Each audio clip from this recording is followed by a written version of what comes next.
Саламатсызбы, Аксакал? Кандайсыз? Өзүңүздү сразу тааныштырып кетиңиз. Анткени бүт кыргыз эли көрүп атат. Кыргыз эли көрүп эле жүргөн мындан мурун. Жок, азыр ушул видеонучу. Мен Кудайбердиев Абдымалик. Жашым 72-де. 72-ге чыгып калдыңыз, э? Мен ушу 72 жаштын ушу 55 жашын ушу мамлекеттик кызматта, ушу элдин кызматында өткөрдүм десем жаңылышпайм. Мен ушу баягы техникум институттарда окугандан баштап, баягы колхоздо иштегенден баштап, ушу рядовой бухгалтерден баштап карьераны ушу жанагы счетный палатада аудитор болуп бүттүк да. Аудитор болуп 2013 пенсияга кеткем. Жакшы. Ошол кыскача. Кыскасы. Эми элдин бардыгын ушу Кыргызстанда 7 областта жашап аткан, мисалы үчүн бардык нерсенин баарысы ушу Бишкектен эле мындай эсептешип атпайбы? Мен болсо мындай суроо берет элем да, ушул 7 областта карапайым эл азыр бир кандайдыр бир чуудабы, же болбосо кандайдыр бир Кыргызстандын ушу өнүгүп келген мамлекеттердин бир катарына кирип кетеби, же кирбейби, же биз кантип байып кетишибиз ыктымал, же болбосо биз жашообуз кантип оңолот деген суроого сиз кантип жооп берет элеңиз? Барбы ошолордун жолдору? Биздин мамлекеттин мындай келечеги аябай өтө чоң. Анан мындай тез аранын ичинде эле байыганга мүмкүнчүлүгү бар. Себеби бизде баягы географический дейбизби, мындай турган жерибиз, анан биздин жердин жаратылышы, биздин кен байлыктарыбыз, биздин баягы эл журт дейбизби, када салттарыбыз, бүт бардыгы биздин тез аранын ичинде эле байыганга мүмкүнчүлүгүбүз бар. Эми бизде мындай болуп калды, саясат 30 жылдан бери эле бир ууч, туура эмес адамдардын колуна топтолуп калды да. Мен айтып жүрөм, 90-жылы бөлүнүп калбадыкпы? Талоончулар, анан тонолгондор болупчу. Ошо тонолгондор бүгүн эң кембагал ошол эле бойдон калышты. Ал эми тоногондор бүгүн баягы миллионер, миллиардер дейбизби? Бүт жана көмүскө экономиканын ошонун эсебинен болуп атат. Алар ошол жакты башкарып, бийлик почти элде бийлик жок болуп калды да азыр. Азыркы эң бир байкушка айланды да. 6-октябрдан бери, оказывается, 8-9 айга баратып турабыз да, 9 айдан да ашып, 10 айга барап турабыз. Сиз ушул учурда кандай нерселерди, эгерде мисалы үчүн экономист катары, финансист катары ушул акча саясатын түшүнгөн, ошо өзүңүз деле айтып атпайсызбы, мен бухгалтерден баштап иштегем депчи. Сиз кандай мындай баа берет элеңиз? Мен бүгүнкү состоянияга мындай эч кандай баа бере албайм да. Эми сүйлөгөндөр башка, болуп аткан иштер башка да. Баары эле кустурдук, кайтардык, башка кылдык дейт. Бирок мамлекеттин бюджети, 21-жылга бюджет кабыл алышты да. Былтыркыдан бир 10 миллиард айырма менен кабыл алды да. Расходу, доходу дегендейчи. Анан мамлекеттин бюджетине эч нерсе өзгөрүп, эч нерсе өспөгөндөн кийин ал эч нерсе жок ал. Ал жана кошулган акчалар деген жок деген. Жок дейм, жөн эле реклама башка кетип атат да. Эми Абдымалик мырза, сиз мага могу азыркы ушул күндүн мындай айтканда актуалдуу темасы бул кумтөр маселеси. Сиз мен билишимче ушул кумтөр маселеси боюнча аудит, счетный палата же финансист катары башыңыздан өткөн. Мен сизде документтер бар экен, ушул видеолорду дагы YouTube каналда да, баягы чоң газетте дагы выступать эткен сөздөрүңүз бар экен. Ошолордун баарысын анализдеп туруп, ушул бүгүнкү күндө элге сиз башынан аягына чейин айтып бере турган бир неме учур келди окшойт да. Анткени мисалы үчүн сиздин көп адамдар айтып атат, ушу Абдымалик мырза негизи мындай калп айтпаган киши, бул чындыкты грамотный адам деп катары таанып аткандар көп экен. Ошондуктан азыр сиздин сөзүңүз балким мындай өзүмдүн оюмду айтып коеюн. Жок, өзүңүздүн оюңузду. Өзүмдүн оюм, өзүм позициямды дайыма карманып келем. Мен эми ушу финанс системада ушунчалык иштегенден кийин мага финанс тармагы менин мындай хоббим дагы да. Мен буга кызыгам, окуйм, башка кылам дегендейчи. Ал эми кумтөр маселесине келсек, кумтөр 30 жылдан бери эле ызы чуу болуп атпайбы? Менин баамымда, менин байкашымда кумтөр совсем башкача да. мындай Кумтөрдүн мындай историясы эме кылсак, баягы биринчи башкы келишим деп 92-94 жылы түзүлүп атпайбы, 2 жыл. Ошондо баягы биринчи жолу түзүлгөндө 17 парак баягы соглашение болгон дейт. А кийин жанагы Дастан Сарыгулов бар. Мен ошо Сарыгуловду действительно баягы Кыргызстандын ичинен 30 жылдан бери мен бир баягы мамлекетчил адамды ошону көрдүм да. Башка президенттери болду, башкасы болду. Мен башкалардан эч мындай бир эме көргөнүм жок да. Ошол действительно мамлекетчил киши экен, көп нерсени билет экен, көп нерсени анализ кылат экен, талдайт экен. Мага ошол кишинин принциптери, ошол кишинин билгендери, ошол кишинин жүгүрткөн ойлору мага действительно жагат да. Мен почти бар дайыма колдойм да. Эми ал кишини жөн эле кыйнашты да. Баягы ошо именно ошо Кумтөрдү көп билгени үчүн эле, по-моему, кыйнады да. Атамбаев жөн аны камап салбадыбы. Анан эми ошондо ошо 2017 ошол киши келип, ошо Кыргыз алтынга болгондочу. Анан договорду толуктап түзүшкөн да, ошо 131 паракка жеткен экен. Ошол договордо эми бүт аябай сонун соглашение болгон да. Ал жерде 67-33 деп ошол доля ошондо бөлүнгөн да. 67-33. Анан кийин жанагы экология муздун ледниктердин үстүнө эч кандай атыбал төгүлбөйт. Ошону чечим элек койбойсузбу? 67 кимге караш керек? 67 Кыргызстандыкы, 33 меники да. Муну эми бар эле билет да. Жок, анда ошону билгендечи, бул жерде 67 дагы бир спорный вопрос 33 чыгып меники. атпайбы? 1998 жылкы келишимдер, 1999 жылкы келишимдер, Танаев жөнүндө еще бир кептер чыгып атат. Мен ошону айтып берейин менимче. Анан бул киши 99 жылы Кыргыз алтындан кетип атат. Себеби 98 жылы, 97-98 жылы казыла баштады да алтынчы. Алтын иштегенден кийин жанагы башкы соглашение дагы менин оюмча да. Бул эч кимге жакпай калды да.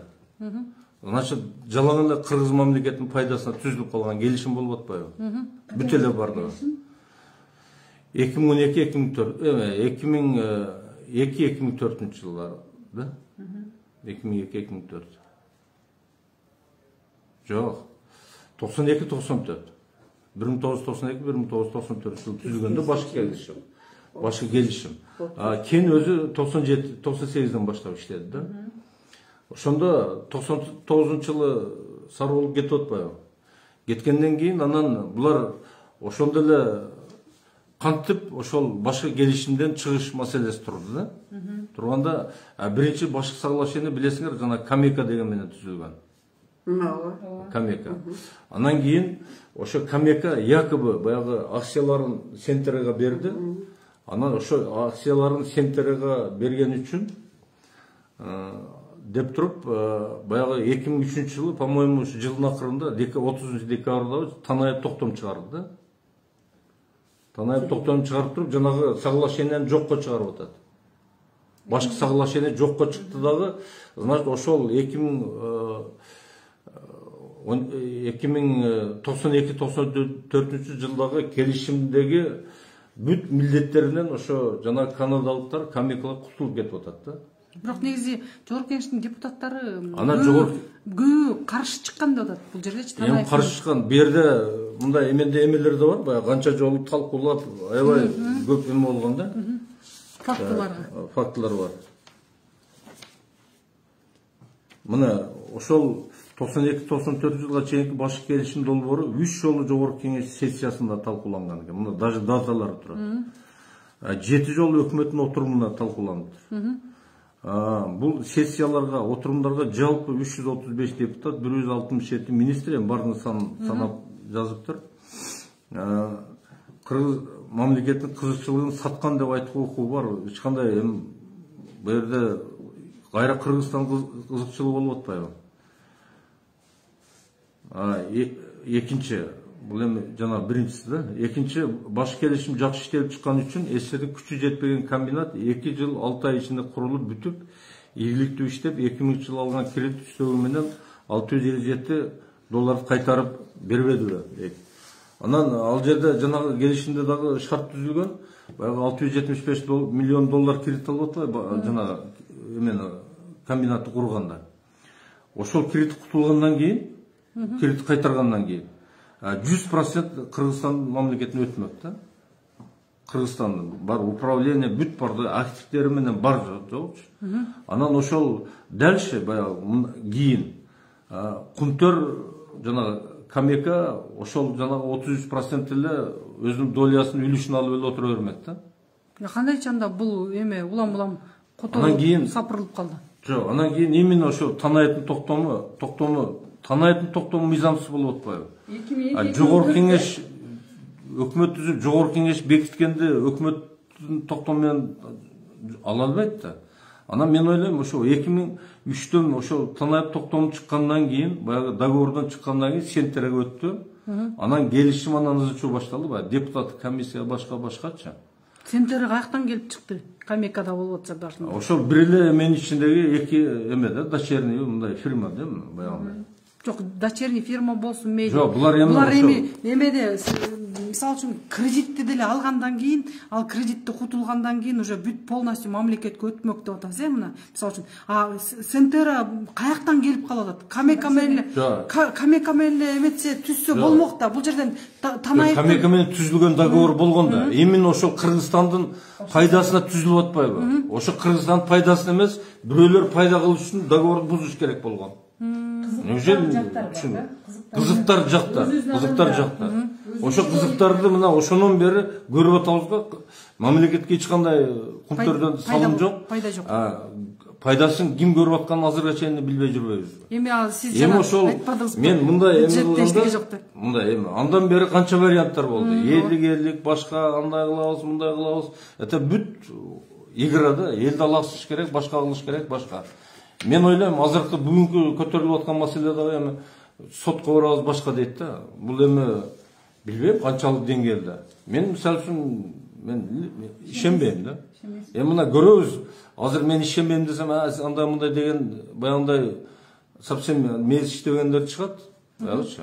Эми бирок 1 жыл өтөт, 2 жыл өтөт, 3 жыл өтөт, факты болот да бир күн. Ана чындыкка барды келет да. Эми мен реальный дегеним международный сот. Международный сот эмес, биздикин алып өзүнүн соту талбайт, анан международный соттон каяктан утмагылы. Анан экинчиден бу жерде оңой жол турбайбы? Эгер азыр ошол жанагы Танайдын өкмөттүн токтомун жокко чыгарса, мурунку соглашение ордуна келеби?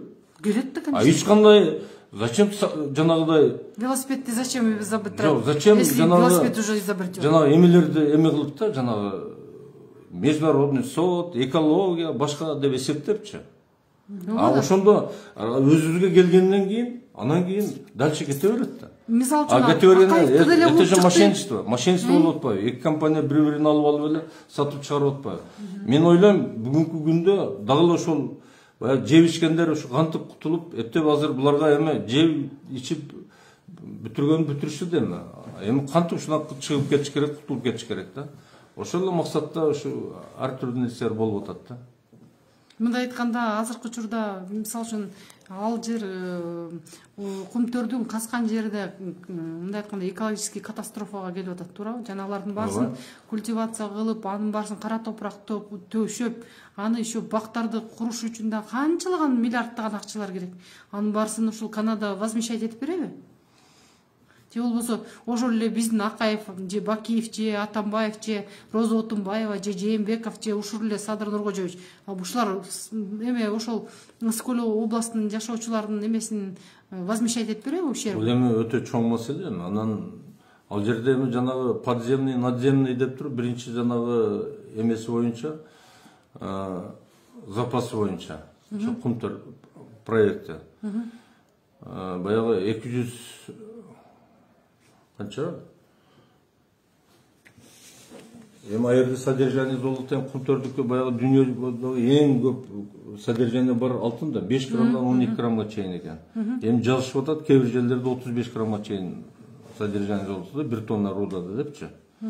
Ошондо запасы бул жерде жазып атат, ушу предварительный оценка 105,4 миллион тонна руда чыгат деп атат. Ошондон 740,8 тонна алтын алынат депчи. Средний содержание 7,03 депчи. Анан 23,8 миллион унций да бул ошончо болот экен. Анан мен ошо как финанс катары бул эми көп болду. Мен анализ жасап чыкканмын. Мындай көрсөтсөң да болот мына. основной показатель добыча реализациясы болот. Бул ошо кумтөрдүн отчетунун негизинде жасалган. Эми ошондо средний содержание руда Акаевдин мезгилинде средний деп атам да. Вот 97 по 4 год, да, 4,885 грамм болгон экен да. 5 граммга жетпейт да. Бакиевдин убагында 3,32 грамм болуптур. Бакиев ошондо Акаев почти 97-тен 2004-кө чейин болуп атат. Бул 2005-тен 2009-га чейин болуп атат. 3,32 средний содержание булчу. Анан Отунбаевский период 3,81 болуп атат. Атамбаевский 3,26 болуп атат. 3,26 бирок 2017-жылы 2,12 түшүп атат. Эң низкий эме Атамбаевдин убагында болуп атат. Анан бу жерде мындай алтындын да баасын эме кылыш керек. Алтын унциясы канча болот деп? Унциясы канча болот деп. Кайсы жылы канчага өскөн, ушундай түшкөн жылдар. Алтындын баасы мындай болгон да.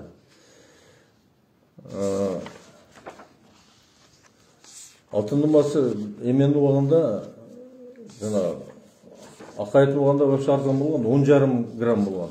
Бул унция эмес, 1 граммчы. Бул эмес. Анан эменин убагында, Бакиевдин убагында 25-4 долларга чыккан. Почти 2 эсе көтөрүлдү. Мындай айтканда, эме Абдымалик мырза. Анан турсаң, анан жанагы Отунбаеванын убагында 44 долларга чыккан. Бир кезде алтын арзандап кеткен. Анан кайра Атамбаевдин убагында мен средний айтып атам да 42 долларга көтөрүлгөн ошо. 42 долларга. Азыр канча болду? Азыр кандай? Азыр аябай көтөрүлдү го. Азыр 60 доллардан ашты да.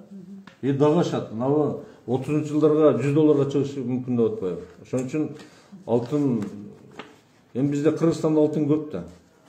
Алтынга өтө этият мамиле кылыш керек да. Бул бир элге иштеш керек да. Негизгиси ошо. Анан эми ошондо мындай мен салыштырып көрдүм да баягы. Булардын баягы 7,03 грамм деп атпайбы? 7,03 грамм извлечение. Ошондон айырмасын карасаңыз 7,03 болсо эң аягына түшкөндө 2,12 деп турат. Эми 2017-2012 грамм. Эми бу жерде биз алыгы ревизорлор текшергенде мындай деп текшеребиз да баягы выход ушунча болуш керек, мынча чыгып атат. Калган потеря. Значит, урдашкан деген сөз. Түшүнүп кеткен да ошону. Урдашкан деген сөз. Жарымдан көбүн потеряга кетип документтер боюнча.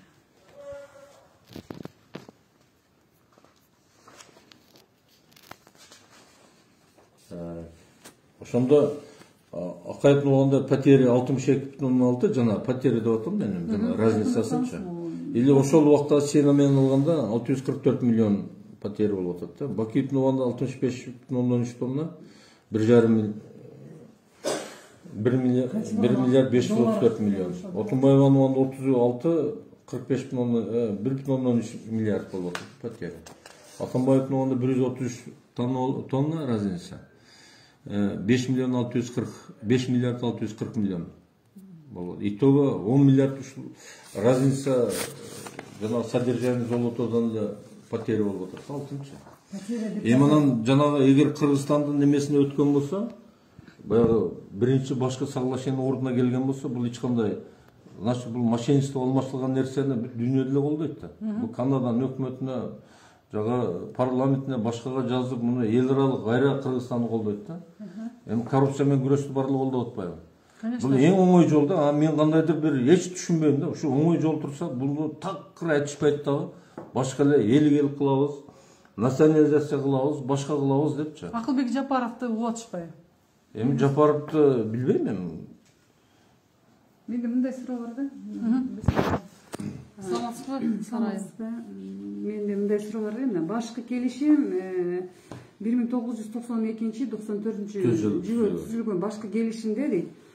Ошо башкы келишимде 76 элге карайт пайызычы, алтындын түшкөн пайызы. 33'ü Синтерага карайт деп жазылган. 63. Башкы келишимде 63. 63 Кыргызстандыкы. 63 Кыргызстанга, 33 Синтерага. Синтер компаниясы. 67-33 да Синтерага. 67. Анан жанагы башкы соглашение биринчи жолу жазылган да. Бул кандай изменение болгондо дагы жанагы доля өзгөрбөйт деген. Ооба. Ошол мен вопросум бар. Ошол башкы келишим түзүлгөндө доля эч качан при никаких условиях өзгөрбөйт деп жазылган да договордочу. Анан ошо 67 элге караш керек, 33 Синтерага караш керек да закон боюнча. Анан кийин азыркы өкмөт айтып атпайбы? Биз деген ошону 67-ни элге алып берип атабыз. На самом деле бул элдики болуп келет атпайбы? Жанагы банктан алынган кредитти төлөп бүткөндөн кийин 2002-жылы, 2004-жылдары бүт 657 миллион доллар кредит алып туруп, куруп, кумтөрдү куруп, анан кийин ошондон бүт кутулгандан кийин 2002-2004-жылдары бүткөндөн кийин 100% управление Кыргызстанга карайт деп атат. Закондо ушул жазылып турат 2002-жылдан баштап. Анан каяктагы бүгүн мамлекет алып берди деп эле эмнени көтөрүп чыгышат. Просто ошол мезгилде 67-50 болгондо акционерлер басып алып, акционерлер. Анан азыр на данный момент ошол акционерлердин башы эле алмашып атат да. Тиги мурунку акционерлерди жыга чаап туруп эле кайра өздөрү жаңы акционер болуп. Мындай айтканда мыйзамдардын азыр уутташтыруу эмес, кайра жанагы менчиктештирүү. Баштан баш алмашып. Баштан баш алмашып. Ошондой эле болуп атат. Ушул пиар болуп атат. Мындай айтканда, азыркы учурда эгерде толук камдуу жооп алгыдай болсок, азыркы учурда мурунку акционерлерди алып таштап туруп, мыйзамды мындай да. Экинчисин коюп Бул атат. жерде мындай туура эме кылыш керек. Бул жерде баягы элдин кызыкчылыгы жөнүндө эч кандай сөз жок да. Бул жерде вообще карапайым эл, ошол жерде мисалы үчүн Кыргызстандын эли деген сөз жок болот. Кумтөрдүн немеси боюнча ызычуу почти 30 жылдан бери болуп келатат го. Ошо кумтөр казылгандан баштап элечи. Бирок бир жолда элге чечилген жок го. Мен азыр эмне чечилмекти. Жок, азыркы учурда Азыр элдин эми эл дагы 30 жылдан бери мына билимин жоготту, бардыгын жоготту, эч нерсе түшүнбөй калды. Түшүнгөн адамдын башына айлап турган ситуацияга жеткирип коюшту. Азыр элде болсо бири-бирине тукуруп эме болуп калды. Азыр бир туура сөз сүйлөсөң артынан шыбап жана фейкси. Азыр эми Кыргызстанда мындай болгондо фейк башкарып калды да. Азыркы учурда эме өткөндө средства массовой информациядан дагы эмеден дагы жанагы биздин мындай ишеничтүү каналдардан айтылып атат да. Синтера Голдтун негизи Америка, Канаданын эмелердин баары чыгып кетти деп. Эми алар уже чыгып кетти деп. Кандай комментарий бере албайм. Чыгып кеткендер, башка кылгандар. Марал радионун чыгып кетпегени какой роль играет да? Азыр Кыргызстанга эмне болот? Кыргызстанга ушу кумтөрдөн бир нерсе тийбейби деген сөз болуш керек да. Ушунча 30 жылдан бери Кыргызстангабы же Кыргыздын элинеби? Кыргыз элине. Кыргызстанга болсо Кыргыздын элине болот да. Мамлекеттин эл эчтекеси жок калат атпайбы? Эч нерсеси жок калат. Бүт эле ошо акционер. Анан эми бир эле кумтөр эмес эми азыр башка эми бизде азыр 30 жылдан бери бийлик ушундай болуп калды. Баягы как пожарниктердей болот да. Баягы проблема чыккан жерде ызычуу реклама бир нерсе кылып элдин отвлекать этип алган. Онусу тышкандан дагы бир нерсени эме кылып азыр мындай алганда эл мындай моральный обстановка мындай устойчивый болбой калды да. Даже биз адистер кээ бир нерселерден адашып калдык азырчы. Же бизде бир реальный цифра жок, же башка жок. Эми азыр тиги неме боюнча бюджетти кабыл алганда приход канча келсе расходу дагы туура эмес чыгып калып атпайбы ошон үчүн да. Эми мамлекет бизде мындай ачыгын айтып коюш керек, 30 жылдан бери нормальный бюджет түзүлгөн эмес. Бюджеттин мыйзамдарына, бюджет талаптарына таптакыр жол бербейт. Эгер бюджет өзүнүн эрежеси менен түзүлгөндө, өзүнүн эрежеси менен бизде эч кандай коррупция болбойт. Ошо бюджеттин өзүнүн баягы эсептөө жолдору бар, доходу, расходу. Эми доход, расход эсептелгенден кийин анан бюджетте эң бир мындай главный принцип бар да, булар даже принцибин билишпейт. главный принцип айырда бюджетный самостоятельность дейт. Самостоятельность болгондон кийин анан бюджетный год деген бар. Айырда 1 январдан 31-не чейинки дата. Ошондо түшкөн доход түшө турган. Анан расход. Ошонун ичинде гана болуш керек да. Бизде азыркы бюджетти көрсөң, это вообще детсад да, даже детсад эмес. Анан ушул бюджет менен биз ушул баягы 30 жылдан бери жанагы мамлекетте коррупцияны ким түздү дейт да. Именно ошо мамлекеттин бюджетин кабыл алып түзүп, баягы бюджетный эме бар да, жанагы процесс бар. Бюджетный процесс да бул биринчи жана составление деп коет, это 9 ай бийлик түзөт. Төмөндөн баштап жогору. Анан кийин 3 ай жаңа кеңештер, местный бюджеттерди жергиликтүү кеңеш, жогорку кеңеш, республикалык бюджетти, анан кийин президент кол коет, анан кийин исполнение кетет. Ошо процессти аткаргандар, вот бизде ушу коррупция системаны ошолор түздү да. Значит, коррупциянын бети эмне үчүн ачылбайт? Себеби 30 жылдан бери ушу өкмөт иштеп жүргөндөр, 30 жолу ушу бекитип жүргөндөр, 30 жолу кол коюп жүргөндөр, аны только приспособились. Ошон үчүн бизде эч качан эч нерсе өнүкпөйт да. Ойлоп көрсөң, бюджетте, допустим, 15 миллиард түшө турган болсо, мен мисалы айтып атам да, 2 миллиард түшсө, калган түшпөсө, это теневой. Кантип мамлекет өнүгөт? Мамлекет өнүгүшү мүмкүн эмес. Анан бизде мына акча саясаты бар. Көбү түшүнбөйт да. Түшүнбөй эле бир нерселерди айта берет да, дажычы. Даже комментарий жазгандарына таң калам да. Бюджет системасында мына өзү акча деген эмне? Биз акча дегенди билбейбиз да. Акча деген бул баягы өндүрүлгөн продукция менен көрсөтүлгөн кызматтардын эквивалент суммасы да. Значит, бизде көмүскөн эсептегенде биз бир 50 миллиард, 60 миллиард услуга башка кылган болсок, бизде, конечно, отчет официальный көрсөткөнү анын 30%-ine жетпейт да. Калган бүт көмүскө да болуп атпайбы. Ошондо бизде 50 миллиард акчага айланыш керек да азыр. Азыр 3 миллиард. Даже 5-6% уровенде бизде даже мамлекеттин өнүккөнгө бир мындай даже мүмкүнчүлүк жок да. Эч кандай мүмкүнчүлүк жок. Анан эми баягы өнүктүрөбүз, гүлдөтөбүз дегендер, булар кайсы позициядан айтат?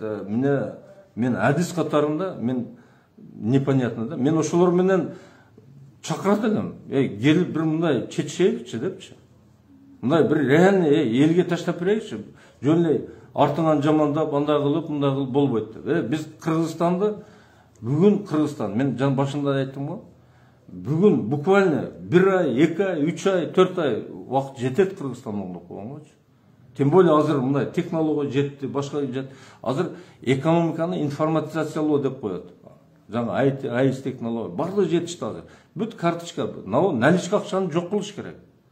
Анан коррупцияны наличка акча жок болсо кантип жок кыласың? Азыр көп жерде мына Кытай наличка акча жок болду азырчы. Мурун 3-4% эле азыр вообще жок кылдык дешип атат. 1,5 миллиард менен без налички иштеп атканда биз мы не сможем, что ли? Конечно, сможем. Бизде мындай экономический, мен таң калам, жана губернатор бир нерсе болуп иштегендер бар да, даже мындай ой жүгүртө албайт, даже ой жүгүртө албайт. Министр болгонмун дейт, башка болгонмун дейт. Мага просто ошолор жалко да. Эч нерсе билбейт. Илгерки жанагы жалко или людей жалко, народ жалко. Людей жалко, и их тоже да. Они же түшүнбөй эле мейисин чайкап атпайбы. Мамлекет өлкө башкарып атып жүргөн. Мен ойлоп көрөйүн, мен эми илгерки чарбаларда башкаларда иштегем. Булар жанагы бригадада учетчик дегендер бар эле. Ошо учетчик, ошо бригаданын учетун жүргүзөт эле да. Аерде бухгалтерия жүрүлбөйт, просто отчет да, производственный отчеттой эле түзүлөт да, мынча гектар, мынча түшүм алынды, бул мынча күн жумушка чыкты, мынча жумуш аткарды деп табел башка жазганычы.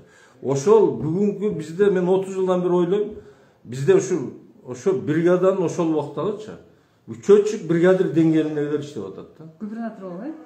Губернатор эмес, министрдин бүт эле бар да ошондой. Болсо мага любой келсин, мен ушул жерде отуруп, любой менен беседа кылып берем. Бюджет системасы боюнча дагы, акча саясаты боюнча дагы. Мамлекет өнүкпөйт, мамлекет биз пенсия мынча кыла, андай кыла, это бардыгы юрунда,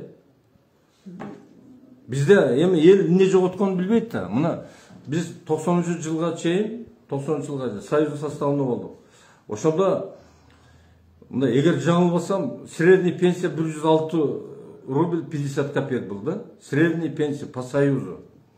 А зарплата 268, 250, где-то 260 сом, да? Болгон. Ошондо билесиңби, лепешка мын 10 тыйын эле.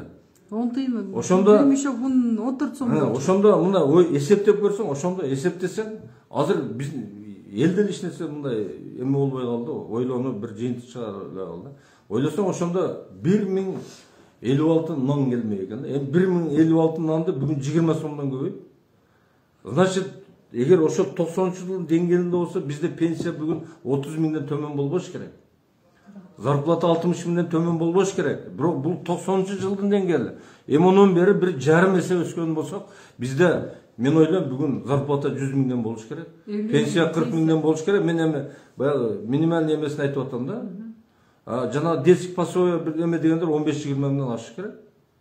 Ошого кылганга Кыргызстандын мүмкүнчүлүгү бар. Бар мүмкүнчүлүгү. Бизде бир гана что мешает? Биздечи мындай коррупция башы менен мындай элге күйүп, патриот мындай иш кылам деген адам жок биздечи. Эптеп убакыт өткөрүш керек. Анан бияктан байкуш эл ачка ызылдасандан кийин ошону эптеп тынчыш керек. Бири-бирине тукуруп, бири-бирине эме кылып. Башка эч нерсе көргөн жокмун мен. Мен болгонун ачыгын айтам да, мына эмне кылайын эми. Рахмат. Яктан дагы кетейин. Мен суроо берейин эле сизге. Могу көмүскөдөн акчаны кантип чыгарса болот? Көмүскөдөн акча чыгарыш азыркы технология менен оңой эле да. Мына мисалы үчүн мен азыр айтып атам 50-60 миллиард депчи, муну дагы тактап эсептеп чыгыш керек. Биздики силерге эмдеген себептер бар. Биздики ошо эгер эмиссия кылган болсо 50-60 миллиард, кээ бир айтат, эч менен түшүнбөй туруп инфляция андай мындай дейт да. Биздин акчада биздин мына конституцияда жазылып атат, биздин жарандык кодексте жазылып атат, биздин банк боюнча мыйзамда бизде акча только сом. Мыйзамдуу айланган акча баягы эч кандай кодуланбай пайдалана турган акча сом. А бизде бүгүнкү күндө кандай? Бүгүнкү күндө почти бир аз эле сумма айтып аткан жана 3 миллиард доллар, это где-то 250-260 миллиард да биздин акча масса. 3 миллиард айланат. Акча масса да. Ошону жанагы безналичке өткөрүп эле бүт карточный система киргизсе, мен ойлойт элем, ар бир адамга бүгүн биздин байкуш адамдар пастрада аябай кыйналды дейм. 30-дан бери мына өткөндө Баткенде 90-жыл барганда айтып атпайбы? 99 жылда, 93 жыл чыкса, 6 жылдан барса, Кыргыздын сомун көрсөткүчү депчи. 6 жылда көрүп да. Азыр деле акчаны көп адамдар көргөн жок. Ошол байкуштарга ар бир жанга мисалы үчүн 100 миңден салып берсе, азыр данный момент. Ошондо мен эме кылдым, 6,5 миллион болсо 650 миллиард болот да. Это 1 триллионго жетпейт. А биз 4-5 триллионго чейин эмиссия кылсак болот. Ошо эмиссия кылганда акча границаны бүт бардыгын банк системаны эмиссия деген эмне экенин билбейт болуш керек азыркы министрлер. Жок, границ бардыгы тосулса, даже Абдулов билбейт болуш керек. Бизде ошо көмүскөнүн акчасы бүт эмеде, ар кимдин колунда да. Миллиард кылып үйүндө эмне кылышын билбей отургандар көп да, банкада башка. Эмиссияны айтып койбойсуң. Анан ошол акчалардан баягы картага түшүрүш керек да. Сталин 47-жылы реформа кылган. Ошондо курс ошондо 53 рубль болгон, 1 долларчы. Согуштун алдында алар да ошо доллардын эмесине кирген да. Кийин андан кийин 47-жылы реформа кылганда жаңы акча кирип, баягы сомду алтынды 4 сом 50 тиын деп алган, 1 рубль, 1 грамм алтын 4 сом 50 рубль депчи. Ошо курс менен мына Сталин баягы септи түздү, 49 мамлекет кирип, доллар эмеден чыгып, СССР благодаря ошол Сталиндин политикасы менен сакталды ошончо жыл. Анан бизде ошондой кылса, жана көмүскөдө акчаларын өздөрү алып келип төгөт. Ал оборотко кириш керек да, оборот кириш керек. Ошондо бизге 50-60 миллиард түшөт ошондочу. 50-60 миллиард түшкөн болсо, это как раз анан бизде алтын аябай көп да. Бизде расходный алтын канча. Ошолор бүт эле жанагы приемный пункттарды уюштуруп, официальный рыночный сенімін азыр байқұштар бекітіп контроль бір аңды қамап ушинтип жүрүшөт. Темир, алтын, ошолор бүт официальный көмүскөдөн чыгыш керек, бардыгы официальный өтүш керек. Бизде буякта адам өлүп атса, аяктан контролуна кылышып атпайбы. Ушу кантип болсун, муну кантип оңолобуз? Оңолбойбуз да, конечно. Дагы вопрос, улутташуу жана улутташуу болгону жакшыбы? Сиз экономист катары айтсаңыз. Кайсы эмнени улутташуу? Ишканалар. Крупный ишканалар мамлекеттештирилген жакшыбы же улутташтырылган? Эми мунун дагы баягы национальный улуттук саясат болуш керек да. Улуттук саясат болуп, ошо улутташтырганда ким каяка кетип атат? Мына бүгүн мына Кыргызстанды бүгүн эле карагыла. Бизде мына IT технология башка кылабыз деп атабыз, бизде даже сервер, хостинг жок. Биздин сотовый компания жанагы государственный портал дейт, бүт бардыгы баягы четте Кытайда, Россияда, ошо ар жакта да. Ошон үчүн бизге жана трафиктерди аябай кымбат түшөт да. Себеби биз сүйлөшсөк да через Европа, через Москва, через сүйлөшөбүз. Эми мен мамлекеттик таңдалам да, бул мамлекеттин безопасности. Биздин ошо паспортуна бардыгы, бизде эч кандай секрет жок. Бардыгы жүрөт да, гуляйт. Хостинг сервер уюштурсак, өзүбүздө болот да. Тарифтер 10-15 эсе түшөт. Анан национализация деп атасың. Азыр эми бүгүнкү күндө национализация болду деп ойлобу, мындай элементарный эле банктарды кара. Теңден көбү чет өлкөлүктөргө принадлежит. Мына жана народный башкаларды кара. Биздикилердики жок да, бүт эле ээлер эми. Даже заправкалар. Мына бүт эле бар да. Азыр эми кичине нерсе калып сатабыз, бүт чет өлкөлүктөр алат. Анда биз эмне чет өлкөлүктөргө кул болуп калабыз. Кул болобуз да, 50%дан буйратса. Газды сатып бердик, башка кылдык, эмне болду жыйынтыгы? Бул эми өтө ойлоно турган нерселер эми. Бул эми мен ойлойм да, бизге как будто мындай ушундай шашылыш жашап атабыз убактысынча. Бүгүн жашайбыз, эртең кетебиз дегендей эле кылып. Биз наркы поколенияны келечек будущее ойлобой атабыз да. Биз эми олорду мына азыр билим берген жокпуз.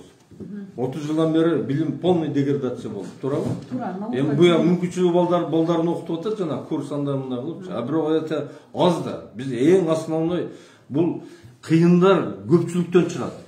Академиктер дагы айылдан көпчүлүктөн чыгат. Ошон үчүн коом баягы таза болсо, коом бириккен болсо, коом баягы коомдо мыйзам иштесе, ошондо анан коом мыйзамга баш ийип, барды бирдей болуп, бирдей шартта, баягы акчасы бар, жок. Мисалы үчүн, мына биз окуганда илгери мектепте байдын баласы, кембагал баласы жок эле. Бирдей шартта окуйт эле. Ким жакшы окуса, ошого эме берчү эле. Ол атасы мындай деген эме жок эле да. Кийин институтка тапшырганда да ошондой болду. Анан эми азыр ошондой шарт жок болуп атат. Кантип биз анан азыр кыйын адамдар кантип чыгарабыз? Биздин келечегибиз эмне болот? Биздин келечегибиз 10 жылдан кийин, 15 жылдан кийин, 20 жылдан кийин, 30 жылдан кийин эмне болот? Мына 30 жылдан берки келечегибизди көрүп атабыз. 90-жыл кандай деңгээлде эле, азыркы деңгээлде. Эми совсем деградированный болуп калдык да азырчы. Образование жок, башка жок. Ошонун үстүнө эми азыркы бийликке жулунгандардын проблемасы ушул болуш керек. Акча алардын.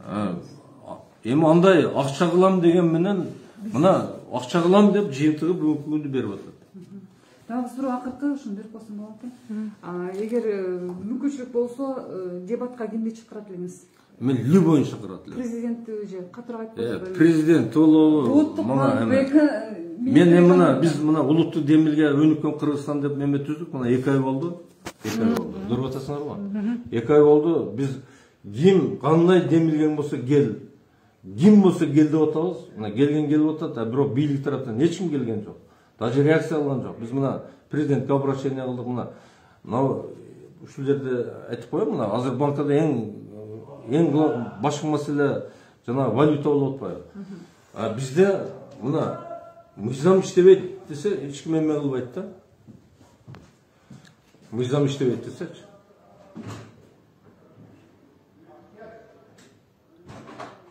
Мыйзам действительно иштебейт атат да.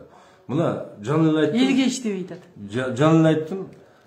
Мына баягы граждандык кодексте айттым акча. Анан кийин жанагы валюталык төлөмдөр обязательство го, обязательство. Ошо граждандык кодексте статья бар. Ошондой эле мыйзам эмедечи. А жерде бүт бизде любой услуга только сом менен байланыш керек. Тариф бүт бардыгычы. Анан любой нерсе сом менен жүргүзүш керек.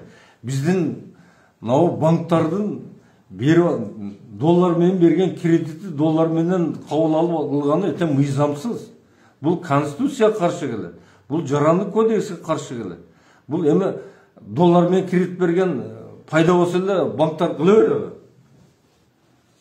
Тем более чедер перерасчет кылып чыгарыш керек. Перерасчет банктын вообще бизде доллар менен жүргүзгөн эме болбош керек. Эми биздин конституциябыз аткарылбаса, жарандык кодекс аткарылбаса, анан аткарылбайт деп айтсаң эч ким кулак салбаса. Ой кайтарып жүрүшөбү анда. Бизге анан иштебеген бийлик.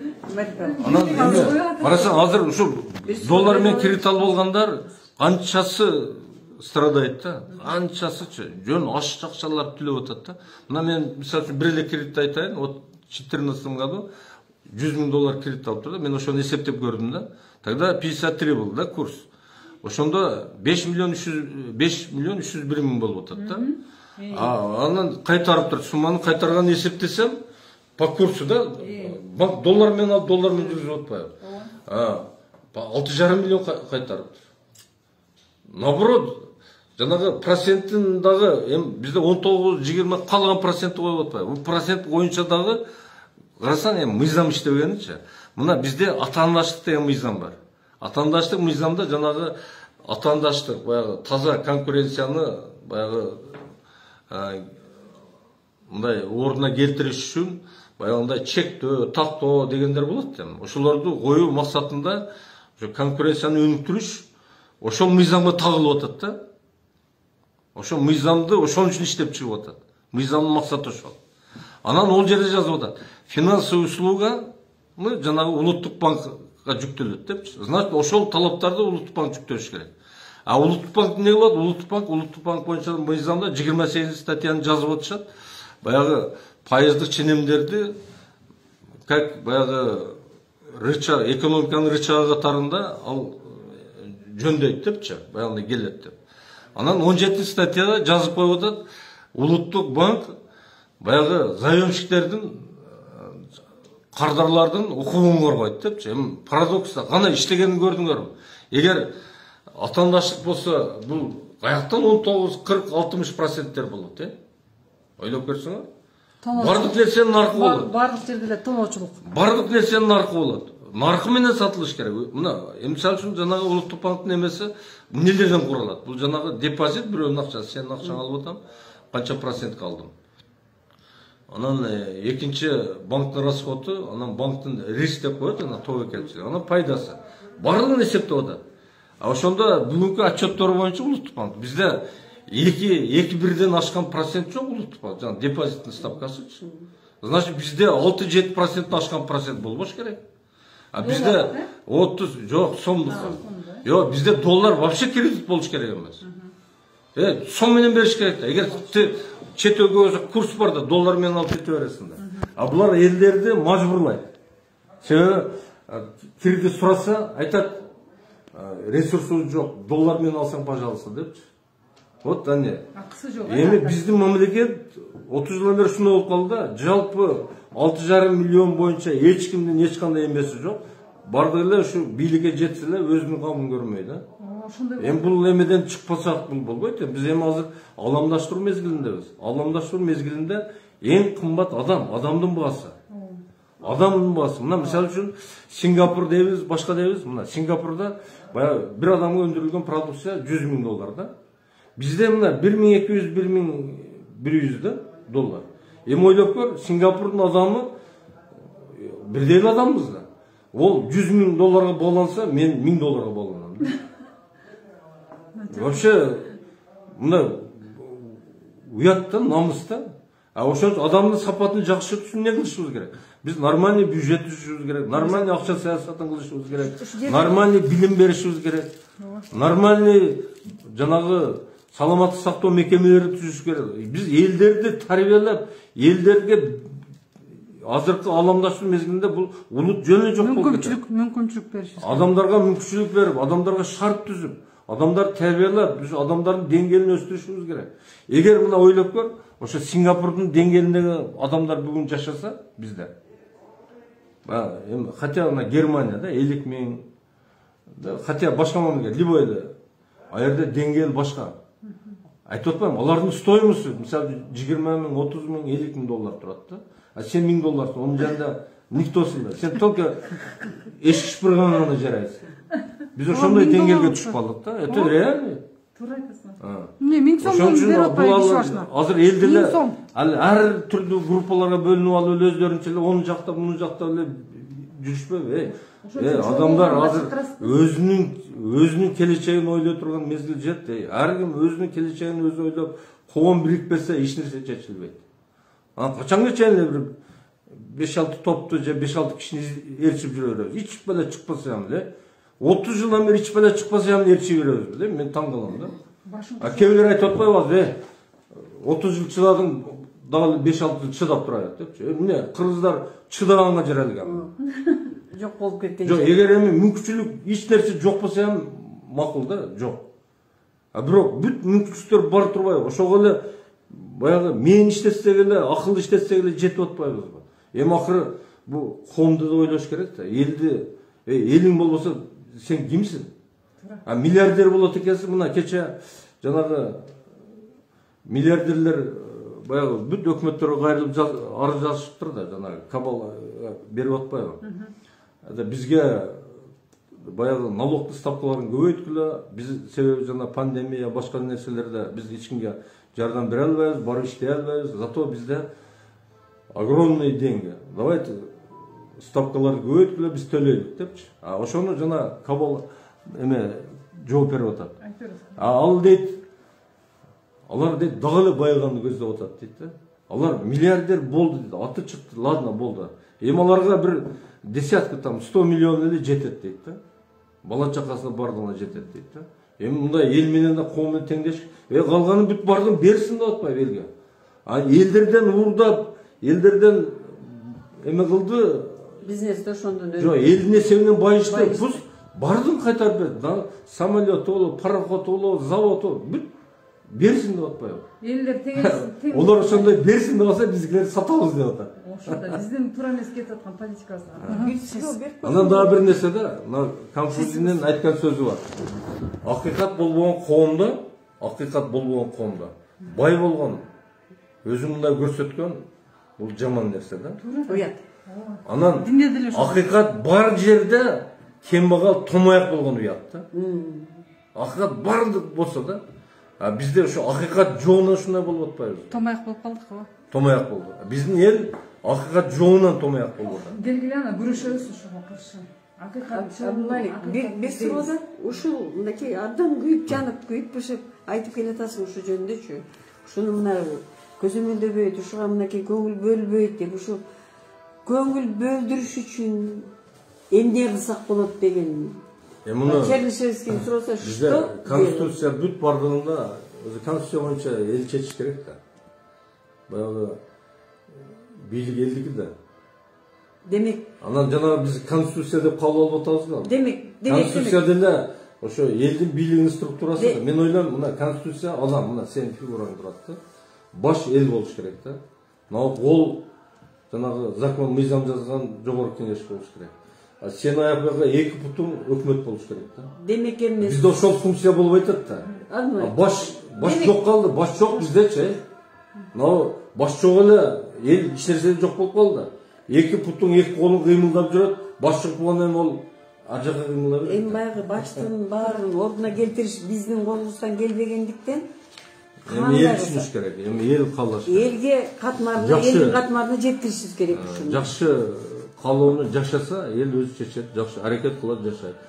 Биз эми мына мен жолдорун айтып атам. Бүт жолдор бар. Элдин байыганына, элдин шартын оңдогонго башкагачы. Демек только ошо элдин ушу төмөнкү катмары менен гана иштеш жолу калды деңизчи. Депутаттар менен иштеп ушул суроону чыгарганга алар эми ошол иштерси жасап аткан нерселер, алар эмне өзүнө өзү каршы болмок беле. Ошо да өзү турган ветканы кыркпайт да эч ким. Өзү отурган дарактын бутагын кантип кыркат? Шакырып алып Ошон үчүн араламак ба. туңгуюк деп эле айткым келип турат. Туңгуюкта турабыз. Биз бүгүн эле туңгуюкта эмес, 30 жылдан бери туңгуюктабыз. Дагы деле өзгөрө берсе эгер. 30 жылы бир да үмүтүбүз акталбады. Жанагы өзүң айткан бир жаш балдар чыкты, программисттер деп атпайсыңбы? Ошол программисттерди тартып көрсөткөн деди ошолорду. Кел мына бирекин жолун иштеп, анан дат Аларды иштетпей атпайбы? Дат даярылып туруп алдыларына коюп берет. Идеяны айтып атабыз, идеяны берип атабыз. Идеяны буларды ким? Бизде мыйзам боюнча, конституция түзүп атпай, айтып атпаймынбы? Баш эл болсо, эки кол жана жогорку кеңеш, эки путу өкмөт деп атам да. Анан ошо баш башкарбай, путу кол башка иштеп, анан ошентип эч кандай тартип анархия болуп атпайбы? Ошол. Анда эме жыйынтыктайлы. Бүгүнкү аябай жакшы дискуссия болду. Урматтуу кыргыз элим, Кыргызстандын ичинде бир гана Бишкектин тегерегинде эле сөздүн баардыгы бүтүп атат да. 7 областта карапайым эл жашап атат. Алардын баарысы кыйналып атат. Эсиңерде болсо, биз ошо 300 000 энелик капиталды көтөрүп чыктык элек. Аны болсо ошол депутаттар колдоо көргөзөбүз деп как раз шайлоо учурунда алды дагы Вася деп туруп, до свидания деп туруп, бирөө дагы жооп берген жок. Анан көбүнчөсүндө бетке айткандын зары жок дейт. Биз чындыкты, акыйкатты бетке айтып атабыз азыркы күндө. 30 жылдан бери айтып келатабыз. Бирок ошого бир маани берет деп биз азыркы күндө маани берет деп силерге ошо подчеркивать этип кетебиз. Абдумалик мырза айткандай чын эле азыркы учурда ушул баш деген эл болсо, эки кол бул жогорку кеңеш болсо, эки бут бийлик болсо, башы жок садник без головы болуп эчтеке кыла албайт. Ошондуктан элге бийликти бериш керек. Элди угуш керек. Бүгүнкү күндө ошол кыйналып кысталган элдин арасынан азыр акылдуу, эстүү жигиттер да чыгып атат. Кандай гана кыйын илим посттор чыгып атат. Ошонун баарысын бирөөнү дагы колдоо көргөзгөн жок. Мен силерге элементарный эле бир эле пример келтирип кетейин. Жалал Абадтан ошол суудан күйүүчү от, бензин машинени ошо суу менен жүргүзсө болот деген баланы ушул Садыр Нуркожоевичке катты жаздык элек. Ошону патент алгыс деп колдоо көргөзгөн жок. Мен просто бир эле элементарно неме көргөзүп атам. Кумтөр маселеси боюнча өзүңөр түшүндүңөр. 98-жылкы Танаевдин нерсесин, ошо Танаевдин жазаган нерсесин отмена кылса, эме бардык нерсенин бардыгы жанагы международный сотко ошондо бериш керек болот. Жанагы неме культивация, экология. 4,5 миллиард эмес, там 4,5 миллиард эмес, 20 миллиард эмес, андан да көбүрөөк 40-50 миллиард акчаны тудуртса болот. 67 элдики 33. Ошон үчүн ал нерсени эч ким мындай айтканда оспаривать эте албайт. Биринчи первоначальный документ эме күчүндө болот. Ошону билип алгыла. Рахмат.